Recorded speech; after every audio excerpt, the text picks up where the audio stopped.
আমার বাসা কোথায় সেটা শুনতেই হবে। আমরা তো বগুড়া উপর দিয়ে হচ্ছে বগুড়াতে সদরেই পুলিশ লাইনের ওইখানে বাসা, র্যাব অফিসের পেছনে ফুলদিঘিতে। আপনার একটা ছেলে কি বলেন মাদ্রাসায় পড়ে। এবার ঈদে মার্কেট করছেন? আপনি কিছু কিনেন নাই? আমি কিনি নাই পরে। আচ্ছা, ঈদের পরে নিবেন। আচ্ছা ধরেন আপনাকে যদি এখন একটা পাঞ্জাবি দিই কেমন লাগবে? আমি আপনার রিক্সায় কেন উঠছি জানেন? ইচ্ছা করে উঠছি।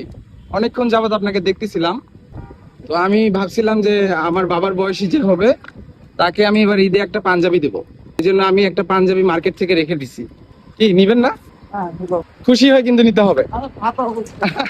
আমার ইচ্ছে ছিল যে আমি আপনাকে পাঞ্জাবি যাকেই গিফট করি দেখে শুনে, মানে শোরুমে বা শপিং মলে নিয়ে গিয়ে আমি পছন্দ করে নিয়ে দেবো, কিন্তু আমি সময় পাই না, আমি অনেক ব্যস্ত থাকি। তো দ্যাটস ওয়াই আমি আগেই একটা হ্যাঁ মোটামুটি ভালো পাঞ্জাবি আমি রেখে দিছি।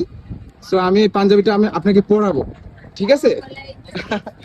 তারপরে আপনি প্যাকেটে রেখে দিয়েন, সমস্যা নেই।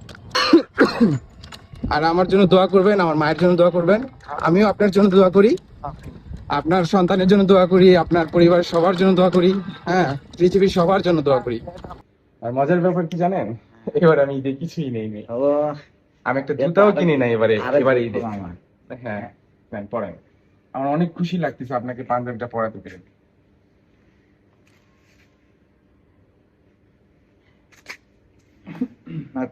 হয়েছে না? আমি জানি আপনার গায়ে। সো আপনাকে ঈদ মোবারক, ঠিক আছে? ওকে, হ্যান্ডশেক করি। ইয়াগফিরুল্লাহু লানা ওয়া লাকুম, ঠিক আছে? আসেন একটু কোলাকুলি করি। ঈদ মোবারক। আপনাকে ঈদ মোবারক দিলাম। ওকে, আল্লাহ হাফেজ।